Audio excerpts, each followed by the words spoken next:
We're going to confiscate your property, which is a violation of the Bill of Rights, but we're going to make it up to you because we're going to compensate you for that property. But if the government passes this amendment that we're talking about today, G4, is it notwithstanding the Bill of Rights? Because is that something that the government's saying, that this will be notwithstanding the Bill of Rights protections for property rights? Or it becomes law.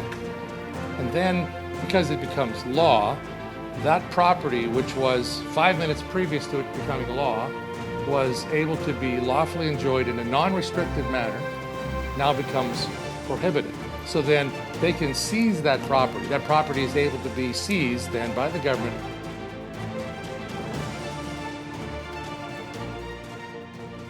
The Bill of Rights, the 1960 Bill of Rights, is still a law of this land. I mean, we have a Charter of Rights and Freedoms, which is very important. But the Bill of Rights says very explicitly that Canadians have the right to life, liberty, security of the person, and also the right to enjoyment of property that cannot be deprived except with due process of law.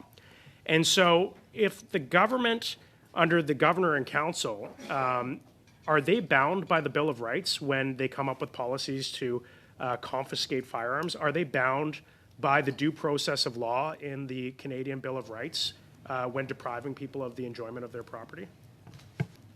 What I can say is that the Supreme Court ruled in, I think it was 1991 or 1992, in the Firearms, the Firearms reference case, that there is no right in Canada to possess firearms. I don't disagree with you.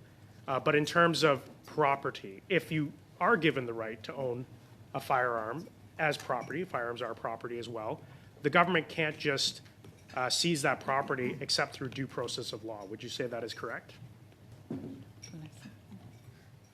So I think one of the questions is with respect to the federal criminal power, and the reference Firearms decision by the Supreme Court of Canada determined that firearms and the regulation of firearms falls within the criminal law power versus the provincial power over property.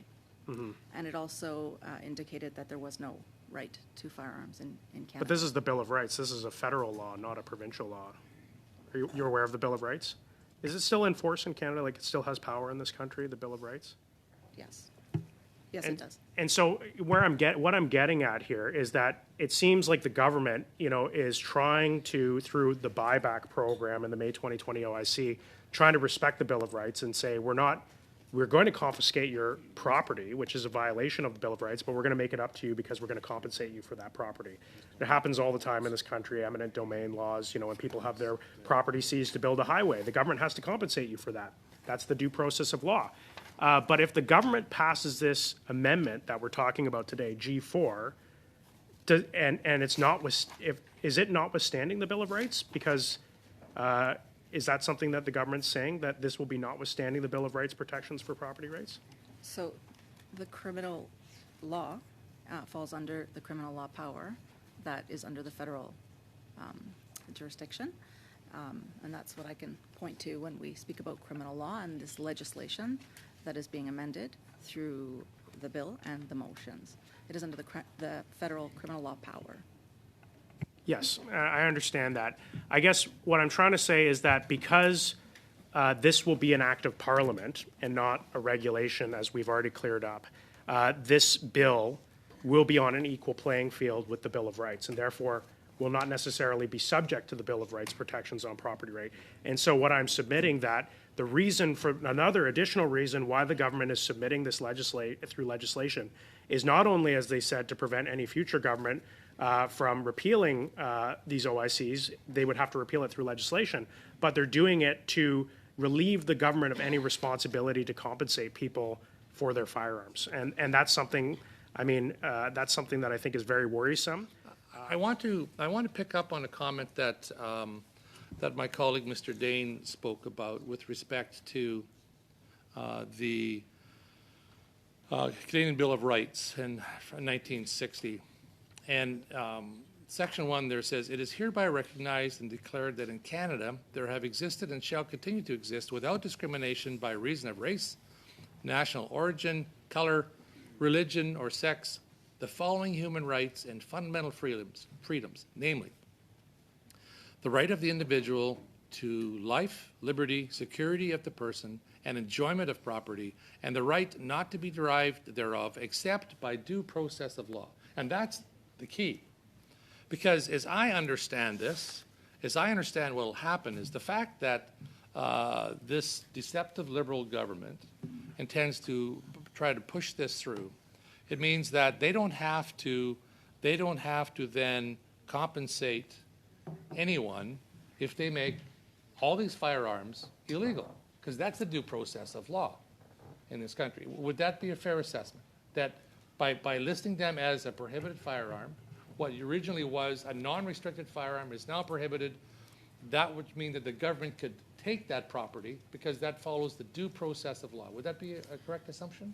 So the government can bring before Parliament a bill that can prohibit within the federal sphere of jurisdiction, and compensation is a matter of policy and whether or not to compensate right. owners. And I appreciate that, but what I guess let me ask it a different way. What I'm trying to ask is, so the government will do this under the guise of public safety. They're going to do this under the guise of due process. They're going to pass legislation. It's going to be forced through without proper debate in the House that should have and could have occurred. They are going to have support, I'm sure, from other opposition parties, and therefore it becomes law. And then, because it becomes law, that property, which was 5 minutes previous to it becoming law, was able to be lawfully enjoyed in a non-restricted manner, now becomes prohibited. So then they can seize that property. That property is able to be seized then by the government because it is no longer lawful, and it is then seizable, if you will, because it was done through due process of law. Would that, am I correct in assuming that? Due process of law includes the parliamentary process by which Parliament decides what firearms may or may not be prohibited. Whether or not the government chooses or decides to compensate owners in the future.